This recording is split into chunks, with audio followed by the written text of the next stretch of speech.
Good evening friends, मैं रोहित प्रताप सिंह आप सभी का स्वागत करता हूं आर क्लासेस में।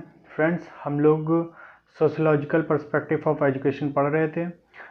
इसी को आगे कंटिन्यू करेंगे और आज हम लोग चैप्टर 5 और चैप्टर 6 देखेंगे। ठीक है, चैप्टर 5 बहुत छोटा था, इसलिए मैंने सोचा कि दो चैप्टर एक साथ करा दें, दोनों बहुत छोटे हैं।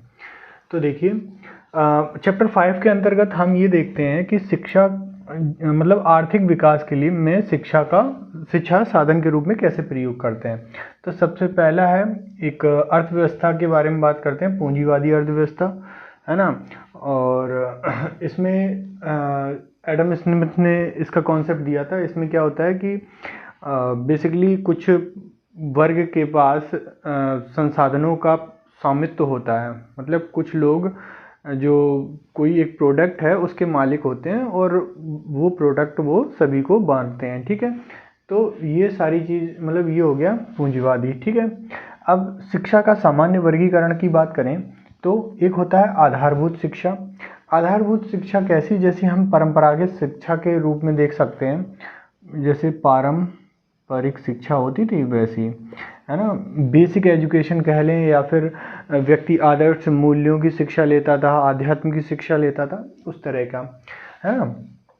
अब ये देखिए, विद्यालय शिक्षा, माध्यमिक शिक्षा और उच्च शिक्षा, ये कैसी शिक्षा थी? ये औपचारिक थी, औपचारिक और प्लस अनौपचारिक दोनों थी। अब देखिए, औपचारिक भी ले सकते हैं, अनौपचारिक भी शिक्षा ले सकते हैं, लेकिन इसमें क्या है, तकनीकी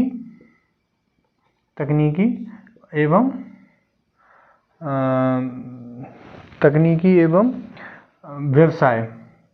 व्यावसायिक शिक्षा।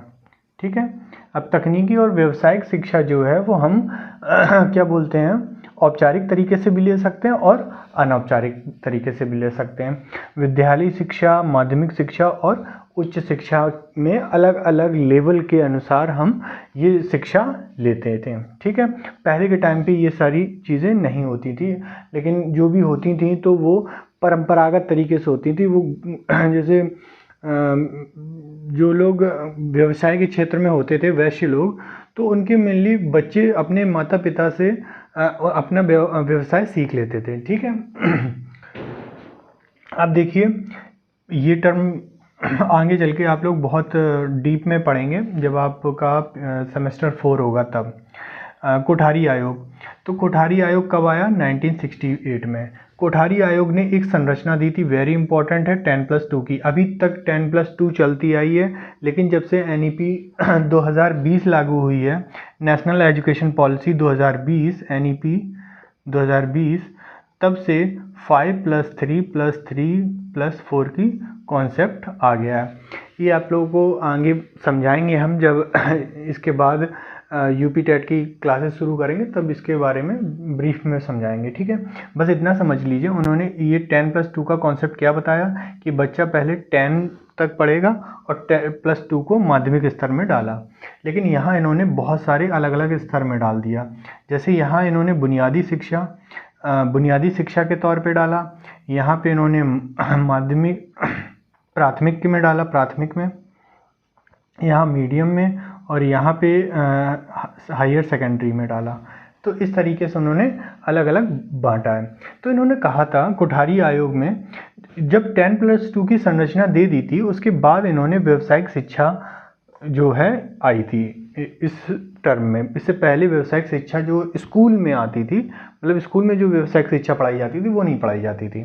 ठीक है, एक कार्यक्रम आया, व्यावसायिक शिक्षा कार्यक्रम 1985 में। इसने विस्तार से समीक्षा की कि व्यावसायिक शिक्षा जो हम लोग दे रहे हैं, क्योंकि कोठारी आयोग के बाद ये संरचना आई और इसके बाद व्यावसायिक शिक्षा को इन्होंने कोशिश की कि ये वर्क करेगा या नहीं करेगा।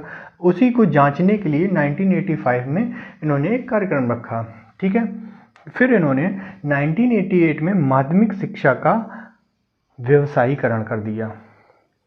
ठीक है, वेरी इंपॉर्टेंट है, क्योंकि माध्यमिक शिक्षा कब से व्यवसायीकरण हो गया, मतलब माध्यमिक स्तर की जो शिक्षा है उसमें व्यवसाय की जो शिक्षा देनी कंपलसरी यहाँ से शुरू कर दी थी। ठीक है, अब देखिए, एक है अप्रेंटिसशिप एक्ट 1961। ठीक है, ये मुझे एक पॉइंट लगा था जो इम्पोर्टेंट है। इसमें क्या था बेसिकली, आप लोग देखा होगा कि आप लोग टीचिंग करने जाते हो दूसरे स्कूल में, इंटर्नशिप बोलते हैं ना आप लोग। हाँ, तो आप जब इंटर्नशिप पे जाते हो तो बच्चों को पढ़ाते हो और साथ में आप लोग नॉलेज कलेक्ट करते हो और एक्सपीरियंस कलेक्ट करते हो, है ना। लेकिन ऐसे समझिए, इस एक्ट के ज़रिए बच्चों को नहीं, मतलब ये सिर्फ टीचरों से रिलेटेड नहीं था और अदर फील्ड से भी रिलेटेड था। जैसे कोई भी होगा, जैसे रेलवे है या प्राइवेटेड ऑफिस होते हैं, लोग इंटर्न पे लग जाते हैं, उसके बाद कुछ देर तक उस पर प्रैक्टिस करते हैं कि हाँ भाई मैं इस पोस्ट के काबिल हो जाऊं।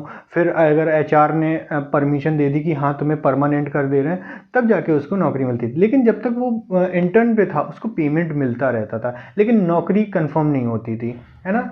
वही ये एक्ट है, ठीक है। इसमें प्रशिक्षुओं के प्रशिक्षण की शिक्षा दी, मतलब प्रशिक्षुओं के हित की बात कही है। उस टाइम पे उनको प्रशिक्षण भी दिया जाता था और जो रुपए वगैरह होते वो भी दिए जाते थे, ठीक है। आई होप समझ गए होगे। ये मेनली इंटर्नशिप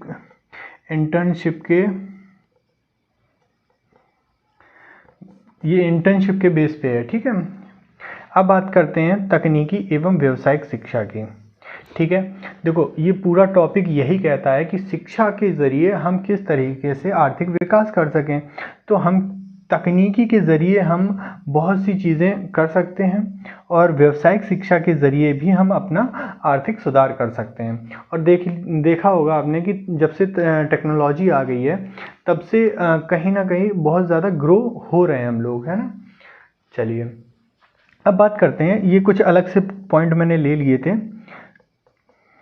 देखिए, एनसीईआरटी आप लोगों ने बहुत टर्म सुना होगा, लेकिन आप लोगों को ये नहीं पता होगा कि एनसीईआरटी का ये एक संस्था थी, ये कब बनी, ठीक है। इन सभी के बारे में आप सेमेस्टर 4 में पढ़ेंगे, ठीक है। अभी मैं सिर्फ आउटकम दे रहा हूँ। आपके बुक में ये जो है थोड़ा पॉइंट दिए हुए थे कि एनसीईआरटी ने क्या किया व्यवसायीकरण के लिए और नहीं, तो वो इतना इम्पोर्टेंट नहीं था। बस मुझे लगा कि एनसीईआरटी का डेट पूछ सकते हैं कि इसकी स्थापना कब हुई। इसका फुल फॉर्म सुन लीजिए, national council of education research and training, ठीक है। फुल फॉर्म आ सकता है इसलिए। फिर आता है इग्नू क्या है, 1985 में इसकी स्थापना हुई। इसका क्या है, Indira Gandhi national open university. इसमें क्या होता है कि जैसे मैंने आपको दूरस्थ शिक्षा पढ़ाई थी, उसी का ये परफेक्ट एग्जांपल है, ठीक है। यहाँ पे ओपन यूनिवर्सिटी होती है, बच्चा घर बैठे आराम से पढ़ता है, उसके बाद जब पेपर होते हैं तब वो जाता है। फिर है बल्बी, ये क्या होता है, ब्लॉक लेवल वोकेशनल इंस्टीट्यूशन, मतलब ब्लॉक लेवल पे जो भी वोकेशनल मतलब व्यावसायिक होता है, ठीक है, व्यावसायिक। तो ब्लॉक लेवल पे व्यावसायिक शिक्षा के लिए एक इंस्टीट्यूट बनाना, ठीक है, वो ब्लॉक लेवल पे काम करता है बल्बी, ठीक है। चलिए ये आपका चैप्टर 5 हो गया। इसमें यही जो इम्पोर्टेंट पॉइंट थे वो मुझे लगे, ठीक है। अब बात करते हैं चैप्टर 6 की, सामाजिक परिवर्तन में शिक्षा। देखिए, सामाजिक परिवर्तन दो शब्दों से मिला है कि समाज परिवर्तन, यानी कि समाज में होने वाले बदलाव को ही हम सामाजिक परिवर्तन कहते हैं। देखिए, परिवर्तनशीलता के बारे में जानिए कि विकासशील समाज का एक बढ़िया गुण है कि परिवर्तनशील, मतलब अगर कोई भी, जैसे अपना भारत है, ये एक विकासशील देश में आता है, तो इसमें जो है परिवर्तन अगर होते रहें तो ये एक अच्छी बात है ना। और परिवर्तन मेनली पॉजिटिव वे में ही हो, ना तो नेगेटिव वे में हो, क्या भाई अभी तक अच्छा चल रहा है, आगे दंगे हो गए और कहीं भूकंप आ रहे हैं, कहीं ज्वालामुखी आ रहे हैं और नदियां कर रही हैं, तो ऐसा नहीं है ना, इस तरीके का नहीं परिवर्तन चाहिए, अच्छा परिवर्तन चाहिए, ठीक है। इसमें क्या है, सामाजिक परिवर्तन क्या होता है कि सामाजिक परिस्थितियों में जो बदलाव आते हैं वो परिवर्तन कहलाते हैं। इसका कॉन्सेप्ट ये था, ठीक है। अब परिवर्तन का अर्थ वही है, किसी क्रिया अथवा वस्तु से पहले की स्थिति में बदलाव आ जाना। मतलब परिवर्तन क्या है, कोई बैठा है खड़ा हो गया, तो उसकी स्थिति में परिवर्तन आया कि नहीं आया। चलिए, परिवर्तन से संबंधित 3 बातें कौन कौन सी, वस्तु, समय और भिन्नता, ये 3 बातें संबंधित हैं परिवर्तन के। देख लीजिए कैसे। मान के चलिए एक पपी है, ठीक है, 1 मंथ का है, 1 मंथ हमने लिया एक पपी, ठीक, और फिर उसको खिलाया पिलाया और 4 ईयर के बाद हमने उसको देखा, ठीक है, ठीक। तो क्या हुआ कि सबसे पहली चीज़, परिवर्तन जो है वो किसी विषय वस्तु पर होता है। तो हमने ले लिया एक डॉगी, कोई भी जर्मन शेफर्ड ले लिया, ठीक है, जर्मन शेफर्ड ले लिया हमने, ठीक।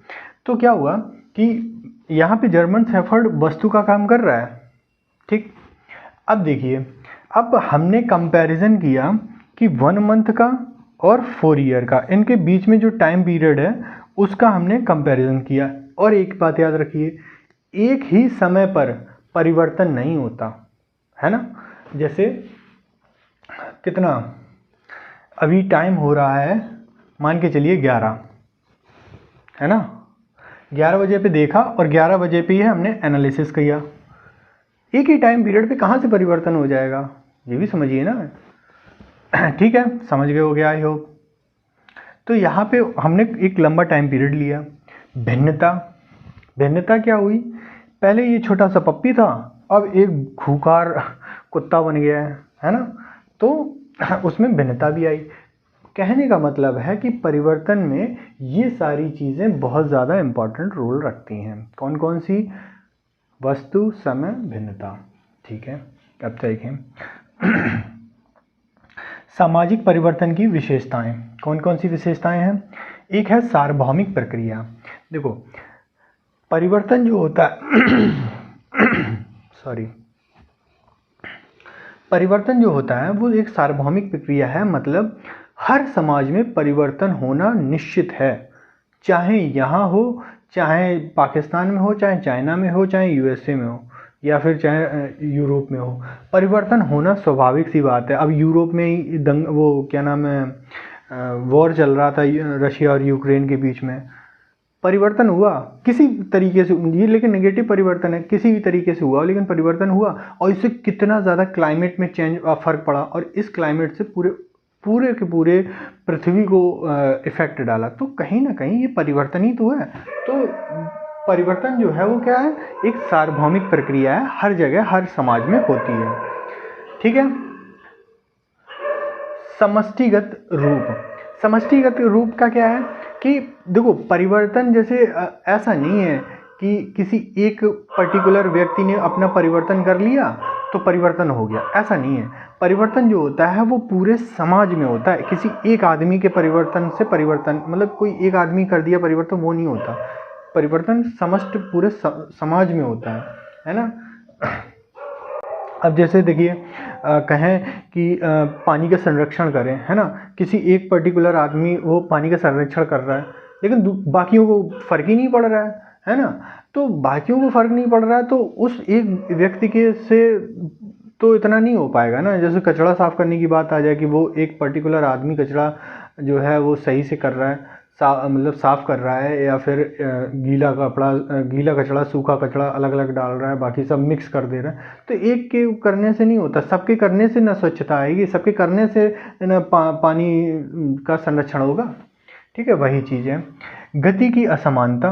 गति, परिवर्तन होने में गति की असमानता हो सकती है।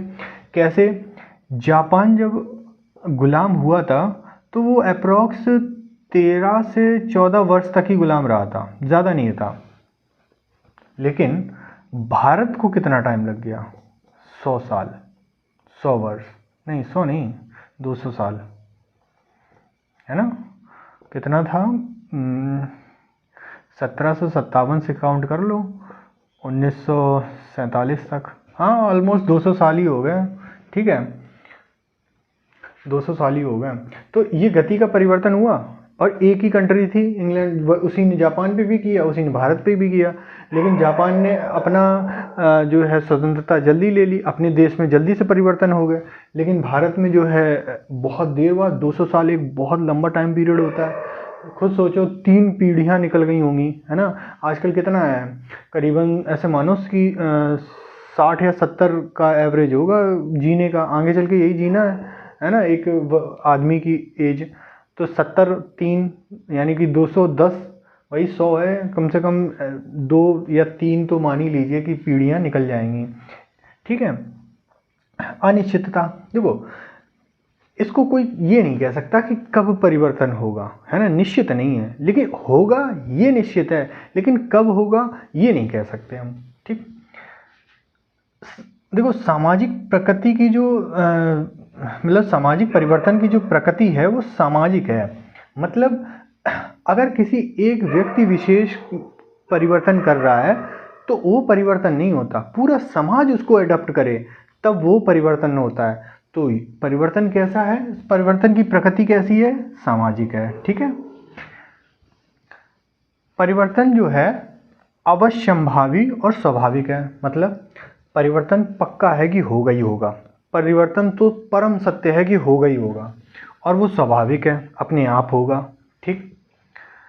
परिवर्तन की भविष्यवाणी करना कठिन है। अब भविष्यवाणी करना कैसे कठिन है, देखिए कि आपने सोचा कि कोई काम करेंगे, है ना, जैसे हाँ आपने सोचा कि हम राइटिंग करेंगे, डायरी लिखेंगे या फिर कॉमेडी करेंगे, कुछ भी है ना, आपने एक मोटिव बनाया है। फिर आपने सोचा कि जो है काफ़ी दिनों तक उस पर वर्क किया, काफ़ी दिनों तक उस पर वर्क किया, आपको फिर बहुत ज़्यादा दिक्कत होने लगी। देखो सोचता इंसान है, लेकिन जब उसको मतलब उस पर काम करता है ना तो वो बहुत जल्दी गिव अप कर देता है ना। तो उसने करीबन 1-2 साल तक अपना किया, कॉमेडी किया या जो भी कुछ किया, तो उसने सोचा हम करेंगे कुछ अच्छा, है ना, लेकिन वो क्या नाम है अपने उससे उद्देश्य में सफल नहीं हो पाया, और उसने क्या किया, अपनी आइडियोलॉजी चेंज कर दी कि यार अब ये होगा नहीं, अब चलो परचूनी की दुकान खोल लेते हैं, वही होगा, है ना। ये हम एक व्यक्ति विशेष के रूप में ले रहे हैं, ये हर एक टर्म में हो सकता है, ठीक है। तो इसकी भविष्यवाणी करना कठिन है। जैसे बड़े लेवल पे ले लें तो बड़े लेवल पे कोई व्यक्ति है, वो क्या कर रहा है, वो कोशिश कर रहा है कि भाई कैसे भी जो है पेड़ पौधे ना कटें, है ना। उसने बहुत ज़्यादा उस पर वो किया, क्या नाम है, वर्क किया और लोगों को जागरूकता वो कराई, है ना। नहीं, पर्यावरण तो परम सत्य है, उसको होना चाहिए। पेस्टिसाइड को लेके चलते हैं, है ना। पेस्टिसाइड में क्या है, किसी ने क्या किया कि जो है उसने सोचा कि चलो जैविक खेती करते हैं, है ना। तो उसने जैविक खेती पे करना शुरू किया, है। उसका स्टार्टिंग में जो है उत्पादन कम रहा, उसने सोचा धीरे धीरे आ जाएगा, लेकिन उसकी आर्थिक स्थिति कम होने लगी। और जब उसकी आर्थिक स्थिति कम होने लगी तो उसने कहा यार रहने दो, पेस्टिसाइड्स का इस्तेमाल कर लो, अच्छी फसल होएगी, कम से कम कुछ तो मुनाफा होगा। तो पहले उसने सोचा था उर्वरक का इस्तेमाल करें, जैविक खाद का प्रयोग करें, है। फिर उसने कहा कि उर्वरक का प्रयोग करें, उसकी आइडियोलॉजी चेंज हुई ना। तो पहले तो सोचा कि चलो परिवर्तन होगा, अगर जैविक खेती हो जाए तो अच्छा होगा, है ना, हर इंसान के लिए भी अच्छा होगा और भूमि के लिए भी अच्छा होगा। लेकिन फिर उसने अपनी आइडियोलॉजी चेंज कर दी और उसने कहा अरे यार छोड़ो यार, अब उर्वरक करते हैं। इसलिए इसकी भविष्यवाणी करना कठिन है। भविष्यवाणी जो होती है वो तुलनात्मक गति होती है ना, कि देखो पहले जो है वो कुत्ता छोटा था, अब कुत्ता जो है वो बड़ा हो गया, तो तुलना की ना हमने, है ना। तुलना की परिवर्तन जो है वो एक तुलनात्मक गति है, ठीक है। अगर किसी में कोई परिवर्तन ही नहीं होगा तो फिर वो काहे के लिए परिवर्तन ही कहलाएगा, मतलब कोई चेंजमेंट नहीं होगा तो परिवर्तन कैसे कहलाएगा, ठीक है। और अगर चेंजमेंट होगा तो उसका कंपैरिजन होगा, है ना, ठीक। जो सामाजिक परिवर्तन है ये एक क्रमबद्ध श्रृंखला है।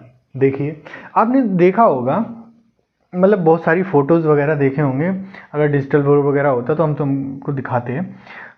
पहले ऐसे बता देते, छोड़ो, क्या है, पहले जो मानव था वो दोनों पैरों पे चलता था, है ना।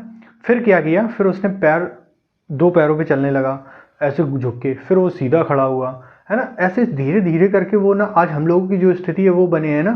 तो ये एक प्रोसेस में हुआ ना।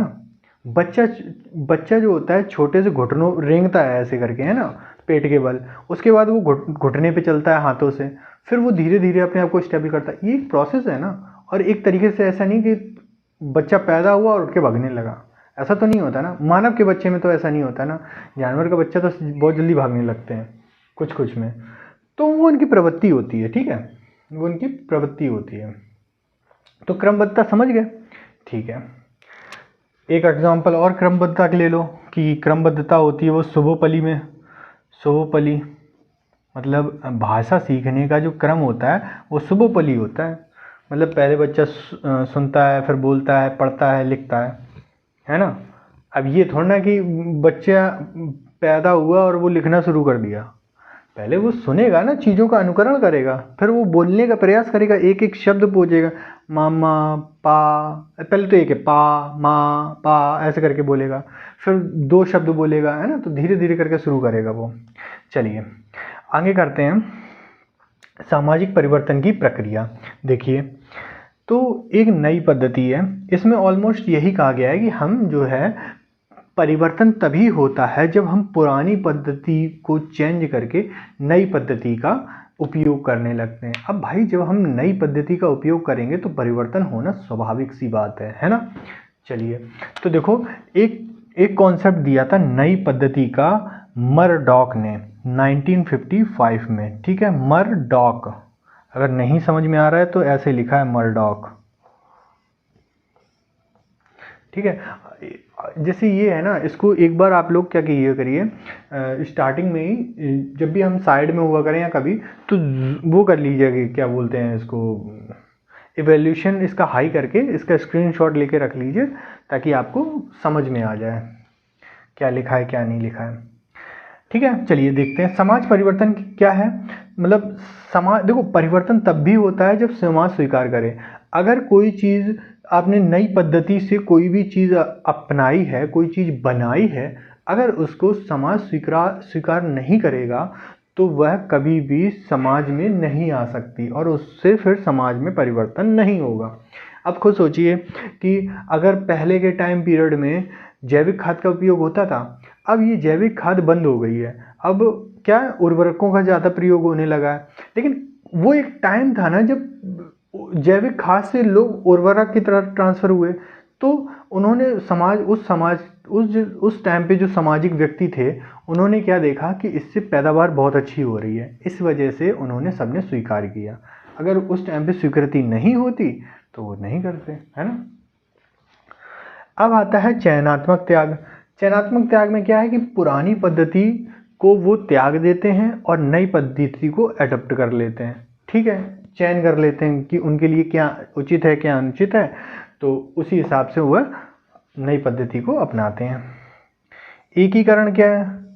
एकीकरण भी इसी के आधार पर है कि व्यक्ति जो है नई पद्धतियों के अनुसार समाज में जो भी चल रहा है ना, जो भी नई पद्धति से जो कुछ भी, जैसे पहले क्या बोलते हैं, बाल विवाह, सती प्रथा, विधवा पुनर्विवाह, है ना, दास प्रथा, ये सारी प्रचलन में थी कि नहीं थी। तो क्या हुआ, नई पद्धति आई और ये सारी की सारी बंद हो गई, है ना।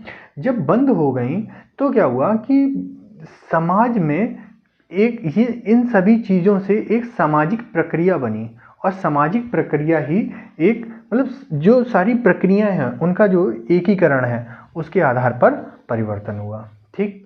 चलिए, यह एक चक्रवर्त प्रक्रिया है। ये लोग कहते थे कि ये ऐसी चक्रीय प्रक्रिया है, मतलब जहाँ से शुरू हुए वहीं पे घूमते घूमते व्यक्ति एक बार, वो नहीं बोलते हैं इतिहास दोहराया जा रहा है ना तो वही चीज़ है। तो लेकिन ये इतना भी टाइम पीरियड नहीं कि आज उठे कल इतिहास दोहराया जा रहा है ना, इसमें हजारों साल लगते हैं, ठीक है। चलिए, विकासवाद का सिद्धांत। विकासवाद का सिद्धांत किसने दिया था? डार्विन ने। विकासवाद का सिद्धांत क्या था कि कोई व्यक्ति अपने जीवन, मतलब अपने आप को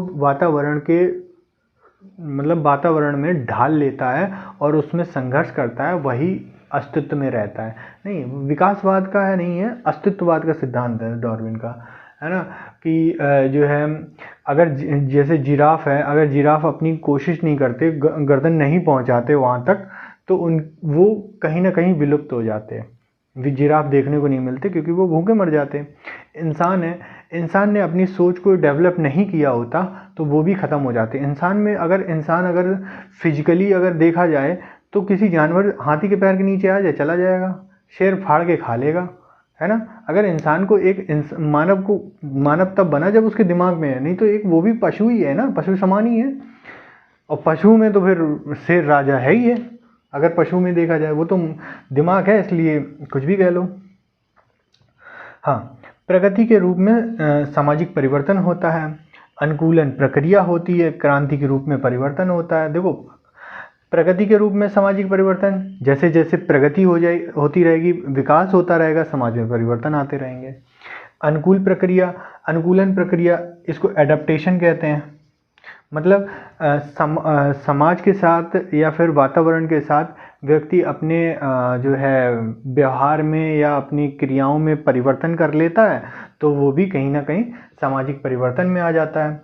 क्रांति के रूप में परिवर्तन, क्रांति वही है कि क्रांति, देश पहले गुलाम था, मतलब मार खाते थे, पिटते थे, है ना। उसके बाद टैक्स इतना हाई देते थे। अब जब आज़ाद हो गया तो वो स्वतंत्र हैं और क्या बोलते हैं, अपनी ज़मीन का जो भी उपज मिलती है वो खुद खाते हैं। तो परिवर्तन हुआ ना। क्रांति एक ऐसा परिवर्तन है जो ज़्यादा टाइम पीरियड नहीं लेती, और जैसे क्रांति है, देखो क्रांति होने में टाइम लगती है। क्रांति को होने में, अपन लोगों को क्रांति होने में कितना 100 साल लग गए थे। 1857 1857 के प्लासी के युद्ध के बाद जो है 1857 में क्रांति हुई, प्रथम स्वतंत्रता संग्राम, है ना। तो उसमें टाइम लगा, लेकिन जब क्रांति हुई उसके बाद से चीज़ें एकदम से बदलने लगी, है ना। चलिए, यहाँ तक आप लोग शायद समझ गए होंगे। आगे देखते हैं, सामाजिक परिवर्तन के मुख्य कारण क्या हैं। देखिए, मनोवैज्ञानिक कारक। देखिए, मनोवैज्ञानिक कारण क्या होते हैं कि व्यक्ति के अंदर स्वतः ही ये जानने की, मतलब ये परिवर्तन करने की इच्छा होने लगती है ना। कि जैसे अभी पेड़, मान लो पेड़ कट रहे हैं तो पेड़ बचाओ के हैं, तो सबके अंदर एक भावना जागी कि यार नहीं, पेड़ तो बचने चाहिए। तो सभी ने क्या किया, पेड़ लगाना शुरू किया, पेड़ को काटना कम किया, है ना। तो एक टाइम पीरियड में क्या हुआ कि वहाँ पे अच्छी खासी हरियाली हो गई। तो व्यक्ति विशेष के अंदर, मतलब व्यक्तियों के अंदर धीरे धीरे कोई परिवर्तन आया, है ना। तब क्या हुआ, समाज में भी परिवर्तन आ गया। ठीक है, व्यक्ति के अंदर धीमे धीमे जो परिवर्तन आता है।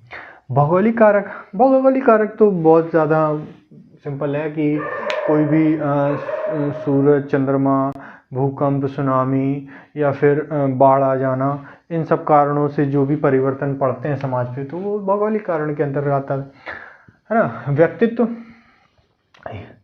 ये होता है आइडियलिज्म के केस में। जैसे एक आदमी परिवर्तन ले आए, क्या पॉसिबल है? नहीं, लेकिन हो सकता है जब वो प्रभावशाली हो। जैसे गांधी जी ने एक मुद्दा लिया अहिंसा का, है ना, सत्य अहिंसा, और एक था वो सत्याग्रह। ऐसे कुछ टर्म लिए और उन्होंने बिना हिंसा किए, क्या नाम है, देश को आज़ाद कराया। मैं नहीं कहता कि देश को उन्होंने अकेले आज़ाद किया, मेरे पर्सनल पॉइंट ऑफ व्यू से मुझे सबसे अच्छे सुभाष चंद्र बोस जी, नेता सुभाष चंद्र बोस लगते हैं। ऐसा नहीं कि कोई ख़राब लगता है या नहीं लगता है, लेकिन मुझे ऐसा लगता है कि कहीं ना कहीं जो अब भारत की स्वतंत्रता का कारण है वो नेताजी ही हैं।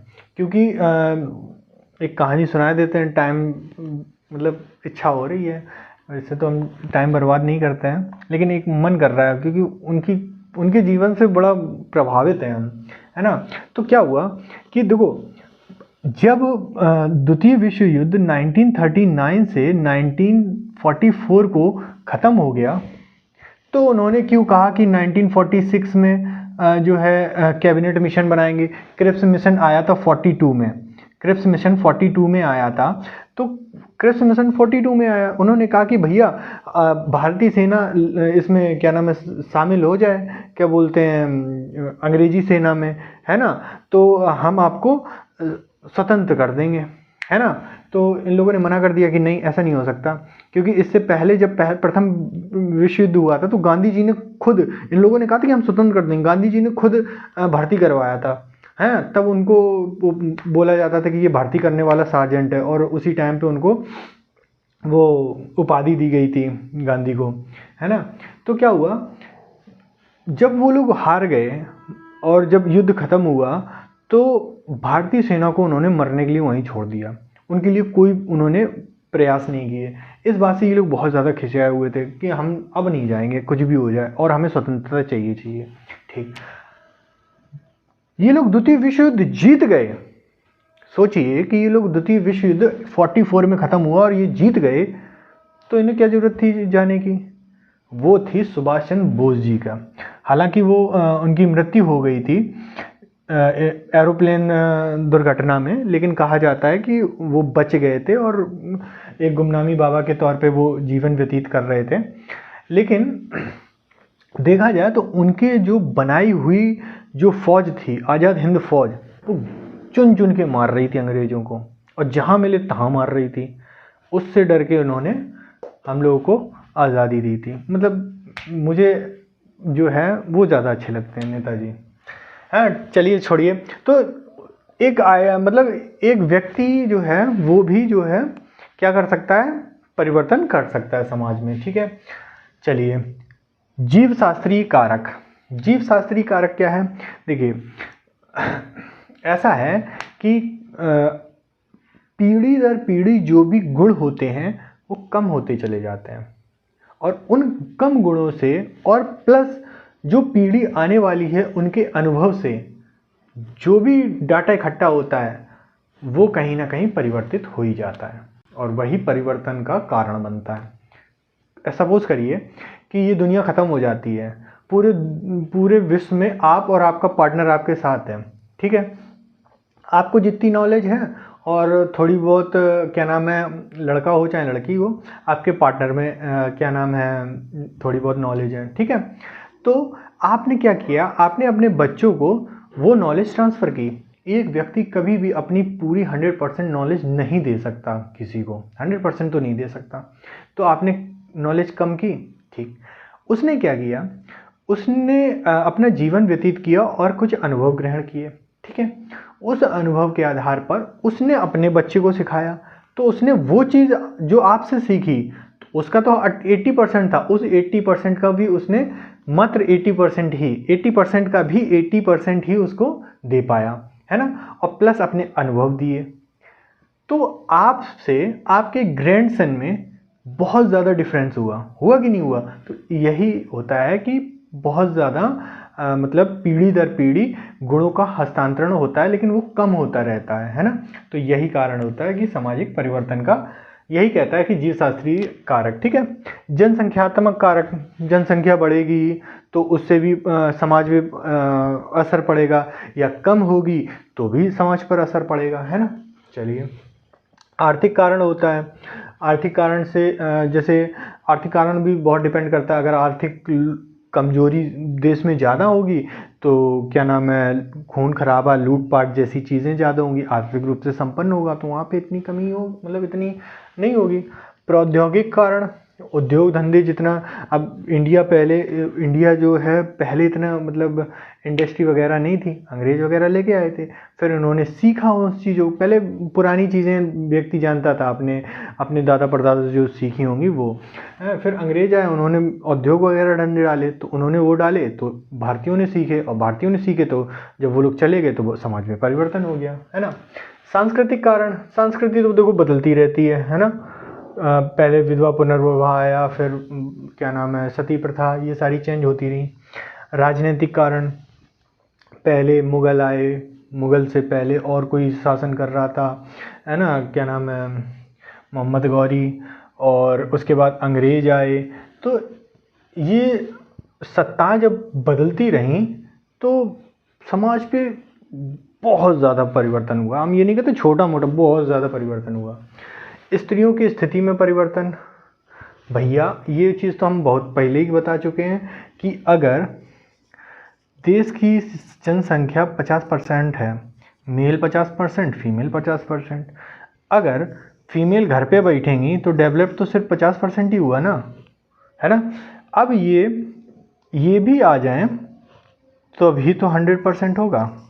और जो जितना डेवलपमेंट ये क्या नाम है 2 साल में करेंगे, ये दोनों मिलके 1 साल में कर देंगे। तो डेवलपमेंट लेट हुआ कि नहीं हुआ। तो स्थितियों की मतलब स्त्रियों की स्थिति में जब परिवर्तन आ जाए अच्छे बेस पे, तो समाज जल्दी से डेवलप करेगा और वैसे उनकी स्थिति में भी परिवर्तन आएगा। ठीक है, चलिए आगे देखते हैं। सामाजिक परिवर्तन के सिद्धांत। एक रेखीय सिद्धांत। रेखीय सिद्धांत को कौन कौन मानता था?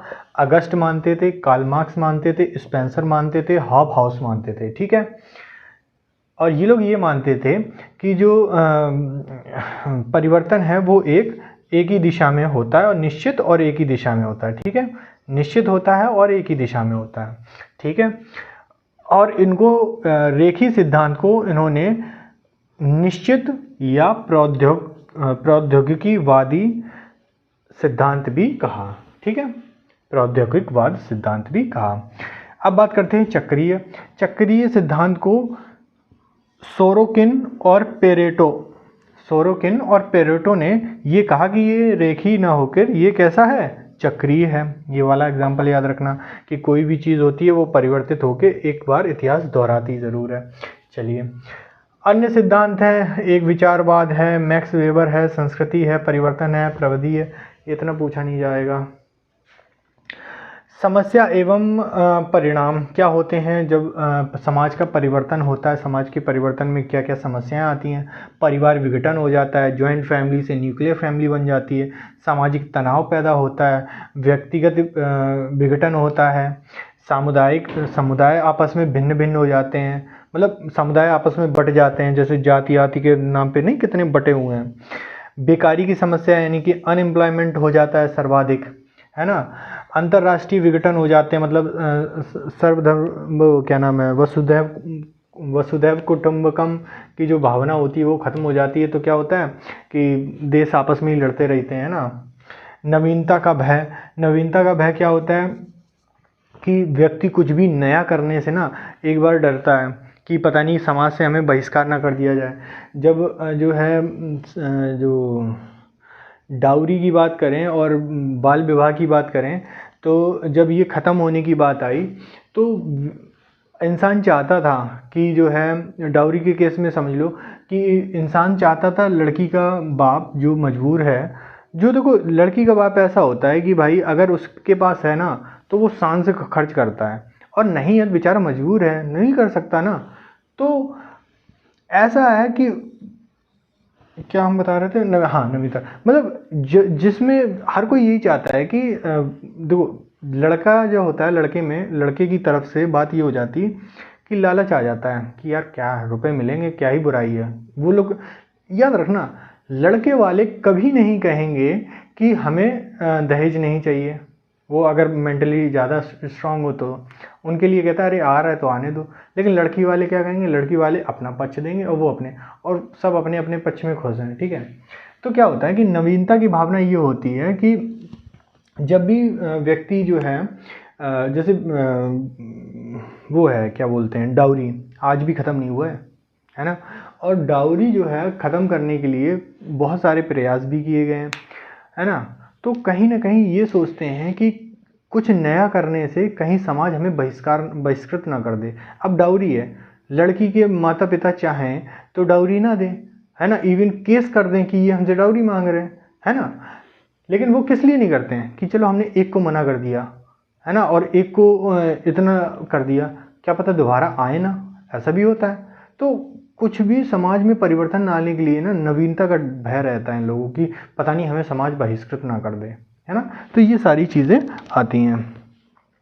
ठीक है, आई होप आपको अच्छा लगा होगा। ये आपका चैप्टर 5 और चैप्टर 6 ख़त्म हो चुका है। चैप्टर 7 बड़ा है थोड़ा सा, और चैप्टर 8 उससे भी बड़ा है। चैप्टर 8 तो पूरा संविधान है।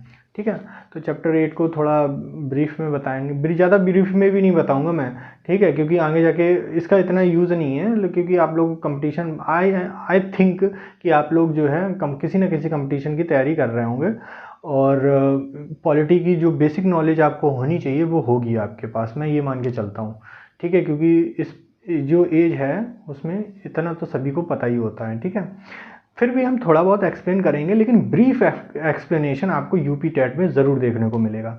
ठीक है, तो चलिए लाइफ क्या बोलते हैं इसको, एक तो हमारी ये आदत नहीं है लाइक शेयर सब्सक्राइब करो, है ना, तो देखा होगा मैंने लास्ट में ही बोलता हूँ, है ना, तो कर देना लाइक शेयर सब्सक्राइब, है ना। और सब्सक्राइब इसलिए भी कर लो कि आगे जो यूपी टेट और सी टेट वगैरह के जो भी बैच लगाएंगे तो वो आपके लिए हेल्पफुल रहेगा। आप लोग नए हो, आई थिंक मतलब ये सारी चीज़ें बहुत ज़्यादा नई होंगी आप लोगों के लिए, बहुत से लोगों के लिए, क्योंकि कहीं भी नहीं पढ़ा होगा आप लोगों ने साइकोलॉजी जैसी चीज़ें और सोशोलॉजी जैसी चीज़ें, तो ये नया देखने को मिल रहा होगा आपको बीएड में, है ना। जिसने अगर इससे पहले बीटीसी की होगी तो उसको बहुत अच्छे से वो कैच कर पा रहा होगा, लेकिन अगर जो नया है और जिसने सिर्फ और सिर्फ बीटीसी किया है वो बड़ा परेशान होगा। तो कोई नहीं, अब मैं सारे टॉपिक तो धीरे धीरे मतलब हर एक चीज़ क्लियर करता ही जा रहा हूँ, तो आप लोग का बेस स्ट्रांग हो जाएगा, डोंट वरी। ठीक है, तो फिर कल मिलते हैं चैप्टर 7 के साथ। Thank you.